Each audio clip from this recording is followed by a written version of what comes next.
Dalam video kali ini, anda akan mempelajari dan mengenali asas kepada Japanese candlestick.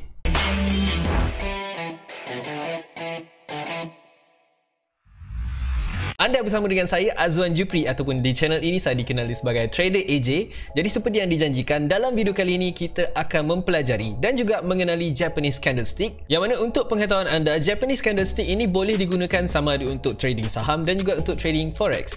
Tetapi memandangkan saya adalah seorang forex trader, jadi kita akan bercakap dalam lingkungan forex trading sahaja. Yang saham kita takkan sentuh, okey? Tapi sebelum kita mulakan, jika anda adalah seorang forex trader yang baru ataupun anda ingin belajar untuk trading forex, pastikan anda subscribe kepada channel ini dan juga tekan butang loceng tersebut. Kerana di channel ini saya akan provide teknik-teknik asas dan juga pengetahuan asas untuk forex trading secara percuma. Jadi pastikan anda subscribe untuk mendapatkan lebih banyak konten daripada saya. Jadi untuk memulakan sesi pembelajaran kita untuk video kali ini, in order untuk anda trade forex, anda boleh menggunakan platform MT4 ataupun MT5. Yang mana dalam kes saya menggunakan MT4. Untuk MT4 kita ada pilihan untuk menggunakan bar charts, candlestick ataupun line chart. So yang biasanya kita akan gunakan adalah candlestick. Jadi persoalan yang pertama adalah kenapa asas kepada candlestick ini sangat penting. Pertama, kebanyakan trader gagal untuk membaca chart mereka hanya disebabkan mereka lemah dari segi asas untuk membaca candlestick. Dan semestinya sekiranya anda adalah seorang trader yang baru, bar yang warna merah panjang ni, yang tiba-tiba ada kecil, tiba-tiba ada besar macam ni, pastinya akan memberikan bermacam-macam kekeliruan lah dekat korang. Jadi untuk memulakan pembelajaran kita kena gunakan MS Paint. Jangan risau, dekat sini kita tak gunakan apa-apa yang terlalu berteknologi tinggi. Benda pertama yang kita perlu tahu adalah nama-nama pada bahagian candlestick ini. Ya, memang betul, kalau kita tengok candlestick ni, dia ada satu batang yang besar macam ni, tetapi sebenarnya untuk setiap bahagian ni ada nama dia.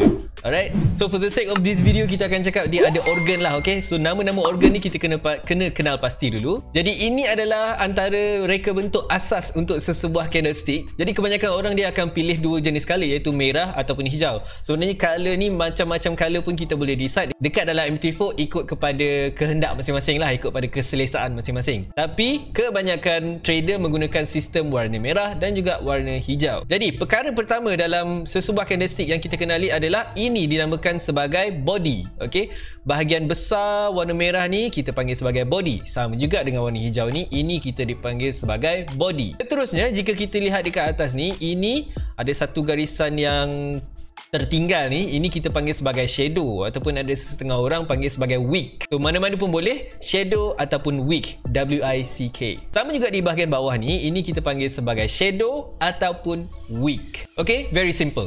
Body, shadow. Body, shadow.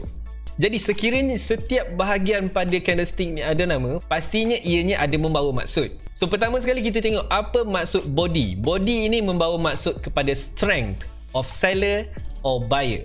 So kalau warna merah, kita consider dia strength of seller. Kalau berwarna hijau, kita tengok dia sebagai strength of buyer. Jadi kalau kita tengok dekat sini, ada body yang kecil, ada body yang besar. Ada body yang sederhana besar. Apa maksud dia? Untuk body kecil berwarna merah, strength of seller lemah. Untuk body besar berwarna merah, strength of seller kuat. Sama juga untuk yang warna hijau. Body yang berwarna hijau kecil bermaksud strength of buyer lemah. Kalau warna hijaunya besar, strength of buyer tu kuat. Okay? Very simple.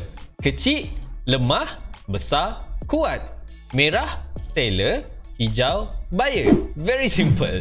Jadi untuk lebih mudah kita fahami konsep ini, kalau kita tengok dekat chart ni, kita tandakan dulu ya. Okay, kalau kita tengok chart dekat sini, keseluruhan candlestick yang berwarna merah ni, body dia sederhana, kecil, sederhana, kecil, kecil-kecil. Yang ini mungkin ada besar sikit, tapi bila kita tengok dekat sebelah dia yang warna hijau ni, body dia agak besar. Okay, so body hijau yang besar ni menunjukkan buying pressure ataupun buying power adalah sangat kuat di dalam market buat masa ini. As we can see here, apabila buyer sudah tiba, market berubah arah daripada turun kepada naik. So itu adalah asas dia. Of course dia ada explanation yang lebih mendalam untuk kita betul-betul faham macam mana pergerakan market itu, tapi ini adalah asas kepada candlestick sahaja dulu. Alright.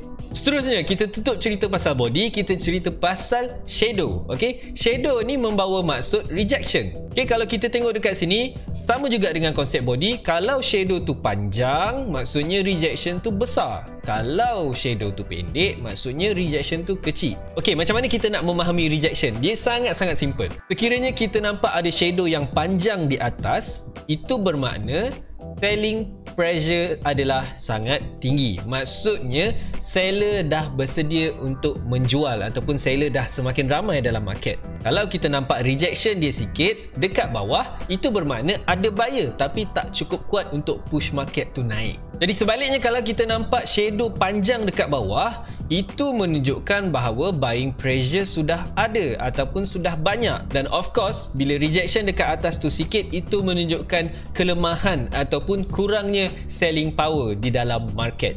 So, teknik dia adalah sangat simple, formula dia adalah sangat simple. Kalau panjang di atas, maksudnya ada rejection daripada atas. Kalau panjang dekat bawah, ada rejection dari bawah.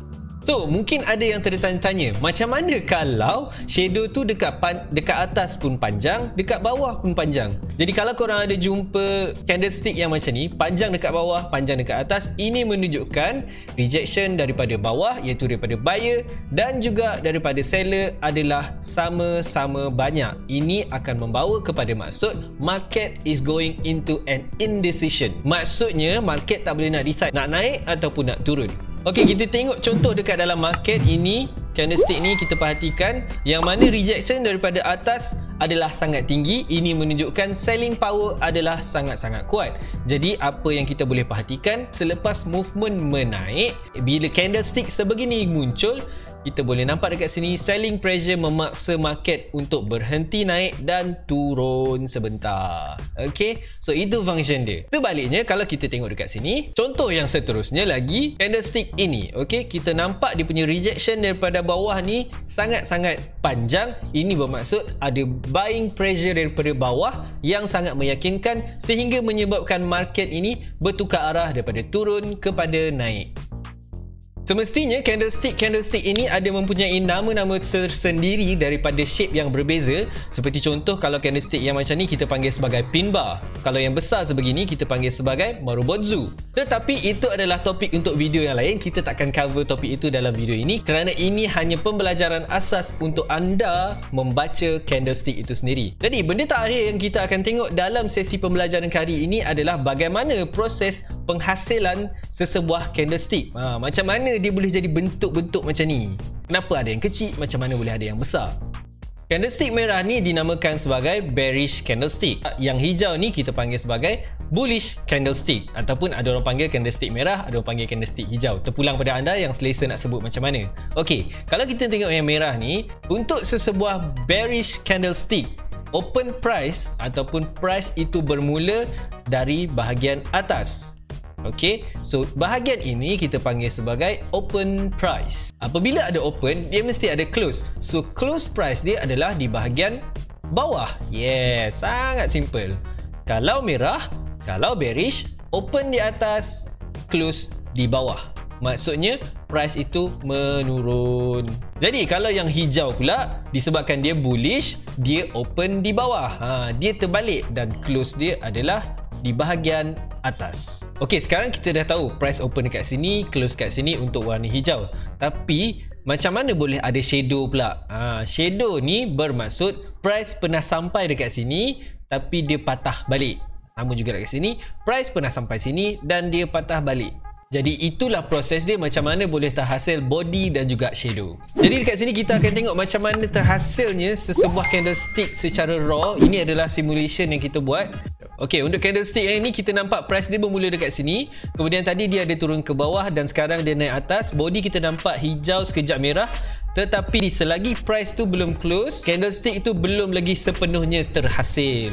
So apabila candlestick itu dah sepenuhnya terhasil, barulah dia nampak shape yang kita tinggalkan ni. So untuk info tambahan dalam video ini kita panggil sebagai current candle. Okay, so yang ini semua kita panggil sebagai completed candlestick. Mana-mana candle yang paling kanan kita panggil sebagai current candle sebab dia adalah candlestick yang belum siap. Maknanya inilah harga market sekarang, harga price tu tengah live. So kalau kita sambung lagi di simulation ni kita boleh nampak candlestick ni berubah. So tadi anda boleh nampak sendiri price tu bergerak macam mana. So mana-mana price tu pergi, candlestick ni akan tinggalkan kesan. So itulah yang menghasilkan sesebuah candlestick. So kita tengok satu lagi candlestick Okay, price bermula dekat sini and then dia turun bawah, turun atas, menghasilkan shadow. Sekarang dia naik atas tinggi, turun balik dan menghasilkan shadow yang tinggi. Tetapi ini belum close.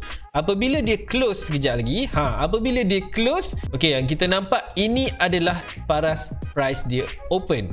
Okay, so ini price dia close. Nampak? Dia open kat bawah, close dekat atas. So shadow ni tadi terhasil disebabkan price pernah sampai dekat situ. So kepada korang yang tak berapa nak faham, kalau boleh bahagian ini korang ulang banyak kali untuk korang tengok macam mana sebenarnya penghasilan sesebuah candlestick tu. Jadi saya berharap sangat-sangat korang belajar sesuatu daripada video ini. Sekiranya anda ada mempelajari sesuatu daripada video ini, jangan lupa tekan button like dan juga pastikan anda subscribe kepada channel ini dan juga tekan butang notifikasi ataupun butang loceng tu untuk memastikan anda tidak terlepas mana-mana konten dan juga video daripada channel ini untuk anda mempelajari asas forex secara percuma.